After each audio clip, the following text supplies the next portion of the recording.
আসসালামু আলাইকুম ছোট্ট বন্ধুরা, আমরা খুব সুন্দর একটি দৃশ্য আঁকাবো আজকে, যেটা আপনাদের খুব সহজে আপনারা আঁকাইতে পারবেন। বারবার করে চেষ্টা করবেন, তাহলে আপনারা এই দৃশ্যটি আঁকাতে পারবেন। প্রথমে আমরা একটি ঘরের চালা আঁকাচ্ছি। প্রথমে টান দিয়ে নিয়েছি, তারপর একটু বাঁকা করে নিয়ে ডাবল করে দিয়ে নিয়েছি। এখন নিচে দিচ্ছি, এখন সাইডে একটা বাঁকা করে দাগ দিয়ে নিয়েছি। এখন আমরা কি করব, এই সাইডটা একটু পূরণ করে দিয়েছি।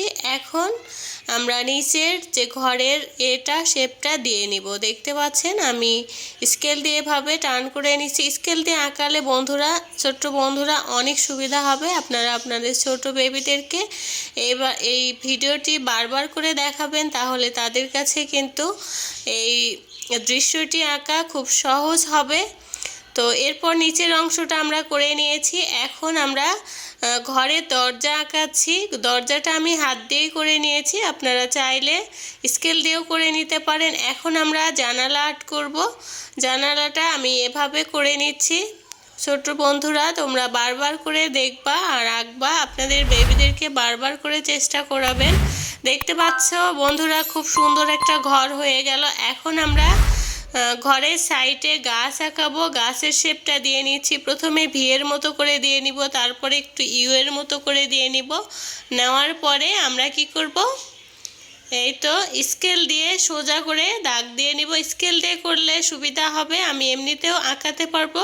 ছোট বন্ধুদের সুবিধার জন্য আমি স্কেল দিয়ে করে দেখাচ্ছি। এভাবে করে স্কেল দিয়ে দিয়ে আমরা এখন গাছের শিকড়টা এঁকে নিলাম। এখন গাছের উপরের ডাল একটু করে দিয়ে দিয়েছি। এখন এগুলো ঢেউ ঢেউয়ের মতো করে সাইডগুলো গাছের একটা শেপ দিয়ে নিচ্ছি। বন্ধুরা দেখতে পাচ্ছ, খুব সুন্দর একটা গাছ খুব কম সময়ের মধ্যেই করে ফেললাম। এখন আমরা ঠিক এরকম আরও একটা গাছ আঁকাবো, কিন্তু এই গাছটা একটু আলাদা হবে। তো প্রথমেই আমি কি করলাম, দুইটা টান দিয়ে নিয়েছি। এখন গাছের শিকড়টা এঁকে নিয়েছি। এখন আবার ইউ এর মতো একটু দিয়েছি, আবার ভি এর মতো দিয়েছি। দেওয়ার পর এই তো এভাবে ভিতরের অংশটা করে নেবেন। তারপরে এভাবে ঢেউ ঢেউ করে আমরা গাছের শেপটা আবারও সুন্দর মতো করে দিয়ে নেব। এই গাছের চেয়ে এটা একটু আলাদা হয়েছে বন্ধুরা। তো এখন আমরা কি করব, এখন গাছের যে মাঝখানের একটু উপরে একটা টান দিয়ে নিব আমরা। দেখতে পাচ্ছ, এটা বারবার করে তোমরা দেখে দেখে করবা, তোমাদের কাছে অনেক সহজ হবে। খুব সহজে দৃশ্য আঁকাতে পারবা। আর এটা রং করলে তো আরও সুন্দর দেখা যাবে। আমরা দূরে ঝাউ গাছের মতো একটু আর্ট করে নিয়েছি। এখন আমরা একটা সূর্য আর্ট করছি। করার পর সূর্যের যে রোশনি হয় সেটা দিয়ে নিচ্ছি এভাবে করে। ছোট্ট বন্ধুরা, এভাবে সহজভাবে তোমরা আঁকাতে পারবা। এখন বাড়ির নিচে আমরা কি করছি, এভাবে আঁকা বাঁকা করে দিয়ে নিচ্ছি। এটা একটা দ্বীপের মতো দেখা যাবে এই আঁকা বাঁকা করে। এখন আমরা এগুলো দিয়ে নেব। এগুলো কিনারের মতো লাগবে, জাস্ট ধারগুলো একটু ডাবল করে দিয়ে নিব আমরা, তাহলে মনে হবে এটা সুন্দর একটা ধার তৈরি হয়ে গেছে। এভাবে করে অবশ্যই দিবা, দেখতে কিন্তু অনেক সুন্দর লাগবে।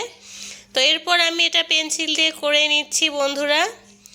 দেখতে পাচ্ছ তোমরা, খুব সহজেই আমরা একটা দৃশ্য খুব সুন্দর করে আঁকিয়ে নিয়েছি। তোমরা এভাবে বারবার করে দেখবা, ছোট বন্ধুদেরকে আপনারা এভাবে দেখাবেন। এখন আমি দুইটা ঘাসের গোছা আর্ট করে দিচ্ছি, এতে করে দৃশ্যটা আরও সুন্দর দেখা যাচ্ছে বন্ধুরা। এখন এটা পানি বা মাটির মতো একটু এভাবে করে দিবা, খুব সুন্দর একটা দৃশ্য হয়ে গেল।